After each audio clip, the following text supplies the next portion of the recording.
kalau Bung Rocky ini background-nya beda nih suasananya ya. Kelihatannya enggak di tempat seperti biasanya, Bung Rocky. Oh ya, saya lagi di Tokyo. Aha. Ada seminar soal lingkungan, soal energi alternatif gitu. Tapi mau banding-bandingin dengan hasil di pemerintahan Indonesia sama pemerintahan di Jepang atau gimana nih? Katanya soal biomasa itu jadi favoritisme dunia sekarang tuh. Jadi dibicarakan di sebuah forum di Tokyo dan saya diundang untuk jadi pengamat bukan jadi pengusaha, karena ada pengusahanya, pengusaha cangkang itu, dan ada researcher. Jadi begitu kira-kira tuh. Cangkang sawit ini ya maksudnya ya? Cangkang apa ya, bekas buangan batok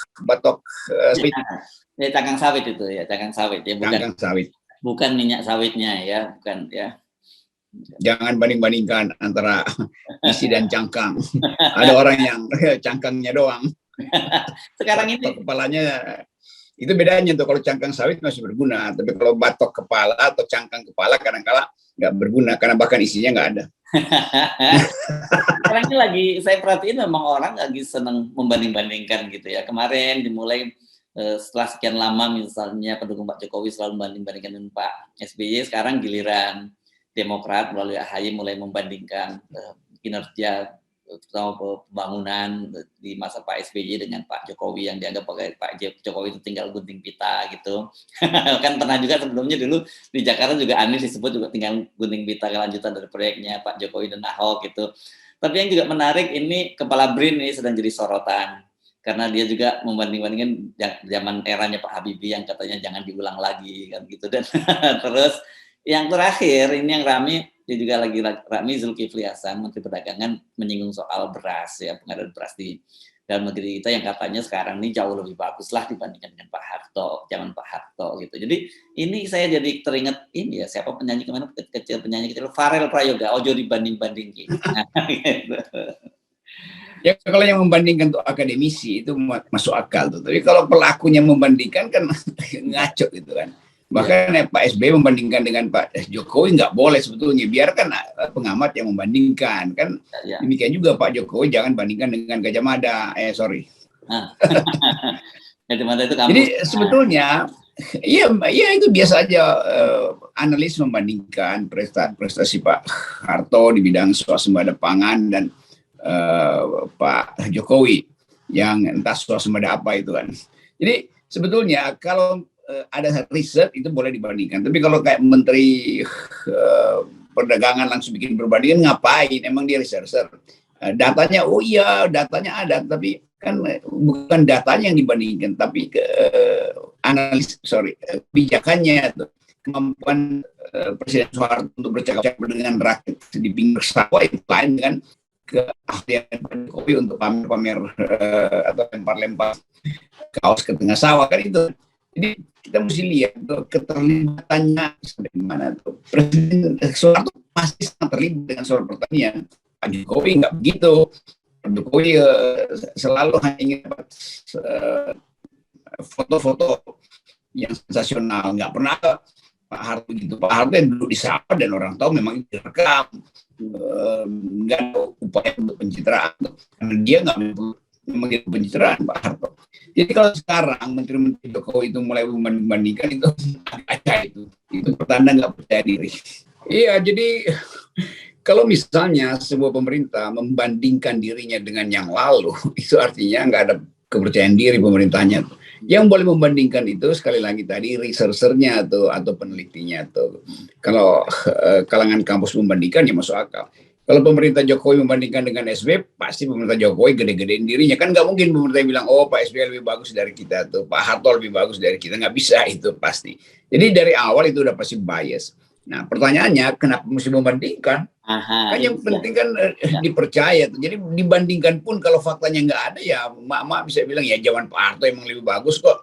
Tersedia bahan pokok. Lalu enggak mama itu Harto lebih buruk. Nah, kalau begitu sekarang tersedia 2 kali lipat dari Harto. Nggak ada juga tuh. Jadi itu yang seringkali kita anggap nggak ada kerjaan nih rejim ini selain mencari pembenaran dengan membandingkan. Ya, ya. Tapi justru dari sisi itu sebagai pengamat kita mencium adanya sebuah indikator gitu ya. Mengapa kok tiba-tiba sering benar memunculkan pembandingan itu gitu. Itu kan jadi seperti Anda sebut tadi, satu kepercayaan diri yang rendah, kedua dia ingin memberikan justifikasi kan. Itu kayak anak kecil aja kan, udah bikin salah tapi dia bilang ya kan lu lebih gede salahnya tuh. Padahal nggak ada sebetulnya cara yang lebih masuk akal daripada mengakui bahwa memang nggak berprestasi. Kan dicatat di dalam statistik dunia bahwa Indonesia nggak tumbuh, apalagi kalau perbandingannya itu dipakai yang dijanjikan Pak Jokowi bahwa 7% lalu 10% meroket. Oke, udah di-courting lah karena ada COVID segala macam dan pandemi masih berlangsung tuh, global supply chain-nya macet. Tapi bukan dengan cara membandingkan. Jadi akui aja. Nah, kalau membandingkan, misalnya membandingkan jumlah investasi di bidang pertanian antara Indonesia dan Vietnam, lalu lihat tuh mana yang berhasil, itu kan begitu. Bukan membandingkan dengan Pak Harto, itu diketahui Pak Harto dari alam baka itu. Ya, mari kita bersikap adil gitu ya, Bung Rocky ya. Mari kita membuat penilaian, karena mereka kelihatannya kan itu tadi, mereka membanding-bandingkan itu ingin dapat semacam mengunggulkan diri mereka sendiri, kemudian dapat justifikasi. Mari kita lihat misalnya, kalau saya lihat mungkin ini lebih pada Pak Zulkifli Hasan, karena beliau kan 100 hari kinerjanya, jadi beliau tentu saja ingin memberikan semacam apa ya, menyampaikan keberhasilan programnya dia gitu. Tapi orang kemudian tidak bisa lepas menilai bahwa ini bagian dari pemerintahan Jokowi kan. Memang itu. Kalau bandingkan menteri yang sekarang bandingkan dengan menteri sebelumnya yang habis dipecat, kan begitu mestinya tuh. Jadi kalau ternyata rakyat menemukan oh ya yang dilakukan oleh menteri sekarang itu artinya PAN lebih bagus dari menteri sebelumnya tuh, yang dari PKB, berarti elektabilitas PAN lebih tinggi dari PKB. Nggak ada juga itu. Jadi nggak ada gunanya bikin perbandingan kalau sekedar mau cari bikin raport. Itu raport dia tulis sendiri akhirnya tuh. Pak Zulkifli Hasan tuh menulis sendiri raportnya tuh, yang sebetulnya merah terus dikasih tinta biru. Padahal sebetulnya hal yang paling masuk akal, yang paling kasat mata adalah melambungnya harga-harga tuh. Bagaimana mungkin kita bisa bandingkan Pak Harto yang pernah swasembada dengan yang sekarang itu yang impor terus, kan itu aja udah lain bedanya kan. Dan kita masih importir beras. Jadi hal-hal semacam itu yang nggak masuk akal lah. Jadi mungkin Pak Menteri Perdagangan lagi frustrasi, entah apa yang mau dibandingkan. Ya udah tiba-tiba dapat ide. Karena Pak Harto bilang sinyalnya tuh lebih baik zamanku, maka dia tersinggung mungkin menteri yang sekarang. Tadi maksud Anda PKB itu Menteri Perdagangan yang sebelumnya, Bung? Iya. Kalau yang kemarin digantikan oleh Pak Zulkifli kan Lutfi ya. Dan Lutfi itu saya nggak tahu partainya apa sebenarnya dia. Ya dekat PKB juga lah, itu jatah PKB juga. Itu proksi lah, itu sama aja. Ya. Apakah Golkar apakah Demokrat, kita nggak jelaskan sejauh ini dia tidak langsung terafiliasi dengan sebuah partai gitu ya. Tetapi gini, di luar Pak Zulkifli Hasan kan tadi juga misalnya kepala BRIN gitu, dan sekarang dia juga mulai membandingkan misalnya dengan era pada Pak Habibie, dan beredar videonya dan ini dikomentari juga oleh Fadlizon. Saya kira jadi ini bukan hanya gejala pada Pak Zulkifli Hasan, tapi juga gejala pada pemerintah, pejabat di pemerintahan ini. Jadi berakar di situ kecemburuan pada orang lain sebetulnya, sehingga berupaya untuk ya dia bercermin lalu dianggap dia cantik kan begitu kan. Padahal di belakang cermin itu diketawain sama genderuwo yang belakang cermin. Ngapain puji-puji diri sendiri itu. Tapi ini udah saatnya kita beri semacam peringatan bahwa berhentilah dengan membanding-bandingkan tuh. Mulailah dengan prestasi sendiri kan itu sebetulnya tuh. Dan Pak Jokowi akhirnya akan banding-bandingkan dirinya dengan Jokowi sebelumnya kan. Kan Jokowi periode pertama dan Jokowi periode kedua akhirnya begitu perbandingannya tuh. Lalu apa hasilnya? Ya sama-sama Jokowi kan. Intinya seperti itu tuh. Kalau orang bilang ya itu Pak Jokowi periode pertama gagal memberi janji-janji, periode kedua juga lebih gagal lagi tuh kan. Kan kalau di awal udah gagal ya di ujung juga gagal. Sekarang masih memaksa tuh. Tapi kita mau kasih beban baru pada pemerintah hari ini untuk menjawab tuntutan kenaikan harga. Itu aja. Dasar itu aja sebetulnya udah nggak bisa tuh. Jadi membandingkan dengan Pak Harto, ya Pak Harto tetap pelihara stabilitas harga, nggak pernah ada harga yang naik zaman Harto tuh. Dan itu yang orang ingat, bahwa semua ketersediaan, semua kebutuhan pokok tersedia di zaman Pak Harto. Bensin nggak ada yang naik gila-gilaan tuh, standar-standar aja. Apa namanya, 9 bahan pokok tuh diterangkan setiap hari oleh ahlinya tuh. Kalau sekarang siapa yang mau terangkan bahwa ada stabilitas 9 bahan pokok tuh? Dan itu nggak mungkin kita percaya bahwa ada hal yang bagus yang harus diperlihatkan oleh pemerintahan Pak Jokowi. Jadi sekali lagi menteri-menteri ini udah diam aja dah, karena memang nggak bisa kerja. Yang bisa kerja cuma satu orang, namanya LBP. Hati-hati Anda ngomong bolak-balik LBP, nanti diingat ini sejak ketemu sama LBP terus kampanye tentang LBP nih. Iya kan, jadinya begitu. Jadi udah anggap aja bahwa nggak ada kemungkinan lagi kita memperbaiki diri, karena orang yang mampu memperbaiki diri itu dalam, ya coba kita lihat Pak Zulkifli Hasan udah berapa lama jadi menteri, udah 2 bulan mungkin tuh, dan nggak ada hasilnya kan. 100 hari, udah 100 hari berarti 3 bulan.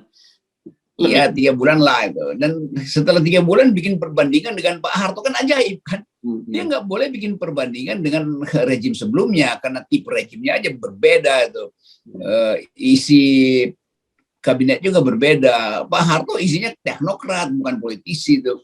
Kalau mau fair bilang juga begitu, bahwa Pak Harto itu tidak memerlukan politisi, karena dia sendiri tahu bahwa Indonesia harus distabilkan politiknya tuh. Karena itu ada pengendalian politik. Begitu mestinya cara membandingkan tuh. Dan dengan cara itu rakyat fair. Oke, pada waktu itu memang ada stabilitas politik, tapi pertumbuhan ekonominya tinggi tuh, 6-7% tuh. Nah sekarang apa, stabilitas politik nggak ada, pertumbuhannya nggak ada, lalu orang cari-cari cara untuk menjagokan diri tuh, atau memuji-muji diri sendiri. Ya, nah ini kan saya kira itu kemudian memasuki satu hal yang berbahaya ya, ketika orang membanding-bandingkan, karena bagaimanapun juga tetap saja saya sepakat dengan Anda, lepas terhadap kritik kita terhadap Pak Harto itu, ya itu tadi stabilitas ada, kemudian pertumbuhan ekonomi ada, kebutuhan masyarakat juga terjamin, tapi kan kritik keras terhadap Pak Harto itu tentu saja soal demokrasi, juga soal KKN yang itu disebut itu jadi amanat sendiri dalam di MPR. Nah, yang jadi masalah kan kemudian ketika orang memilih jalan demokrasi itu kan sebenarnya orientasinya adalah juga tetap saja selain kebebasan soal kesejahteraan juga kan. Dalam situasi semacam itu kan kemudian yang kita sering diskusikan juga, orang mulai juga frustrasi dengan situasi bahwa ternyata demokrasi kita jalan mundur gitu. Ya itu keadaan kita itu, akhirnya kalau kesejahteraan tidak dihasilkan, ada orang berupaya untuk kembali lagi pada semacam rejim yang otoritarian. Jadi di ada orang kuat. Hal yang sama juga lagi berlaku di Eropa itu. Italia mulai diincar oleh kalangan kanan itu. Siapa namanya itu, Giorgio yang perempuan itu, diagung-agungkan karena krisis ekonomi. Lalu fasisme itu juga sebetulnya datang dari karena krisis ekonomi. Jadi kalangan kanan menganggap bahwa saatnya politik dikembalikan pada kanan dalam hal ini fasistis gitu. Di Indonesia kanan namanya Muslim, itu beda juga tuh. Jadi keadaan itu menunjukkan bahwa kalau ketidakadilan itu berlangsung, maka politik akan kembali dipegang oleh kalangan otoritarian. Nah di Indonesia dulu memang keadaan untuk menstabilkan demi pertumbuhan ekonomi, politik distabilkan dengan pemerintahan yang militeristik. Nah, sekarang kan nggak bisa lagi itu kan. Jadi satu persatu kita mau coba untuk perlihatkan pada rakyat bahwa jenis rejim sebelumnya beda dengan rejim yang sekarang. Jadi kalau mau bikin perbedaan, seluruhnya harus dibuat perbedaan.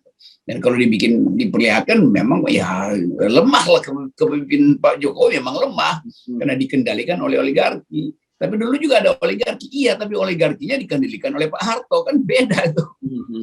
Ya, tetapi yang jadi ironi itu kan biasanya yang seperti Anda sebut tadi itu kecenderungannya terjadi perubahan. Jika pemerintah tidak puas, kemudian muncul yang tadi ada misalnya ke otoritarian. Tapi yang terjadi justru pemerintahan itu sendiri sekarang yang bergerak menuju lebih otoritarian.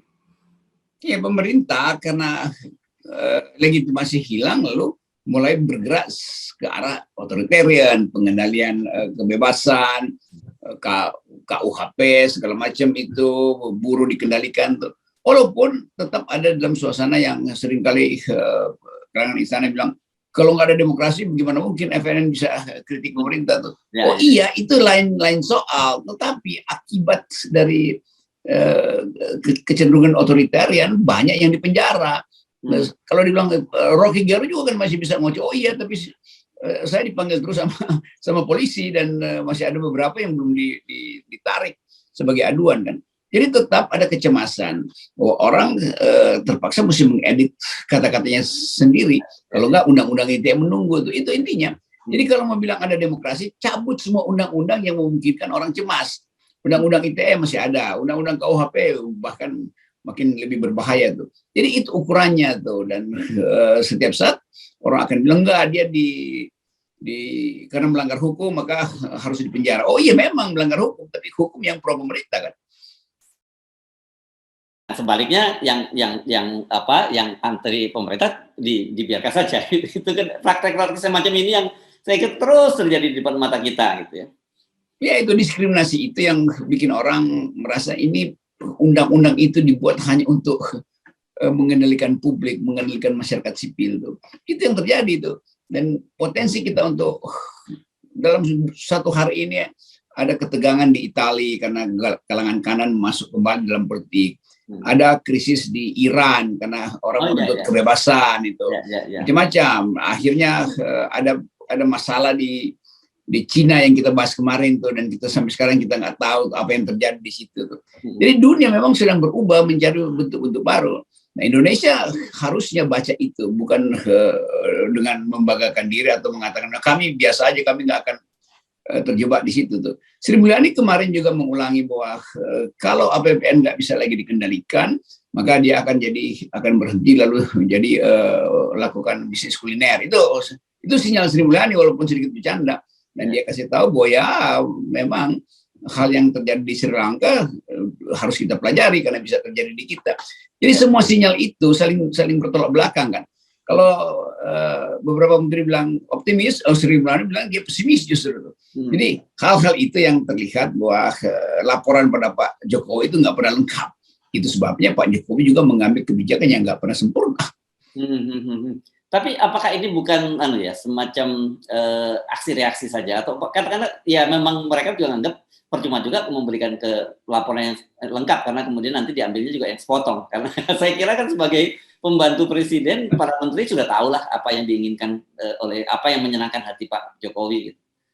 Itu yang resiprokasi itu secara resiprokal begitu yang terjadi. Dikasih sepotong aja bagian yang mengenakan aja, lalu Pak Jokowi beritakan yang mengenakan tuh, yang tidak mengenakan hanya diketahui di kalangan dirjen justru tuh. Kan dirjen yang paling paham tuh, sebetulnya nggak bisa jalan loh proyek ini, tapi ya karena dipaksakan tuh. Sri Mulyani juga paham bahwa APBN nggak mungkin untuk terus-menerus dipakai untuk mensubsidi, tapi dia kemudian berbalik arah mengatakan bahwa ya hanya dengan cara itu bisa diselamatkan. Lalu awalnya bilang enggak kok, kenapa akhirnya tunduk pada keputusan untuk menaikkan harga tuh. Dan itu yang kita heran. Dan kalau kita heran itu artinya di dalam sidang kabinet nggak ada semacam kesepakatan tentang apa sebetulnya yang disebut harga, apa yang disebut subsidi, yang mana yang disebut BLT. Jadi kekacauan itu kemudian terbaca oleh para kritisi. Lalu para kritisi dianggap sebagai nyinyir pada pemerintah. Bukan nyinyir, memang pemerintah nggak mampu untuk menerangkan fungsi APBN itu apa. Mau dipakai buat subsidi atau ditabung, disimpan buat main politik kan? Itu yang jadi pertanyaan publik. Ya, nah ini saya kira saya tergoda ini karena Anda memang sering sekali menyebut Ibu Sri Mulyani dan sekarang ini juga Anda menyebut kembali. Ini kan bagaimanapun profil Ibu Sri Mulyani itu di masa lalu itu kan dia nih respectful ya person gitu ya, orang yang sangat dihormati. Bahkan dia juga kabarnya dulu zaman era Pak SBY itu dia berani menyatakan tidak gitu ketika dia tidak sesuai dengan prinsip-prinsip yang dia yakini. Tapi kelihatannya kalau dalam situasi yang sekarang, kenapa ketika berhadapan dengan Pak Jokowi, gitu yang sorry tuh kita mesti ngomong secara jujur, kuah intelektual dan hal-hal lain jauh di bawah Pak SBY, dia justru nggak berkutik. Yang pada zaman Pak SBY bukan Sri Mulyani yang berani mengatakan tidak, Pak SBY yang berani menerima tidak itu. Oh oke. Kalau sekarang Pak Jokowi nggak berani menerima tidak. Bukan karena soal-soal pengetahuan, tapi karena ambisi untuk meneruskan proyek-proyek mercusuar. Kan itu intinya kan. Jadi Sri Mulyani pasti bahkan belum bicara udah tahu sinyalnya nggak bagus nih, karena Pak Jokowi dibilang defisit apa nggak defisit, dia tetap ngotot supaya proyek-proyek mercusuar itu yang disebut industri strategis harus dijalankan tuh. Kan di situ batasnya kan. Yang paling ajaib ya Sri Mulyani nggak kelihatan frustrasi, atau karena mungkin minum obat penenang dia tiap hari. Iya.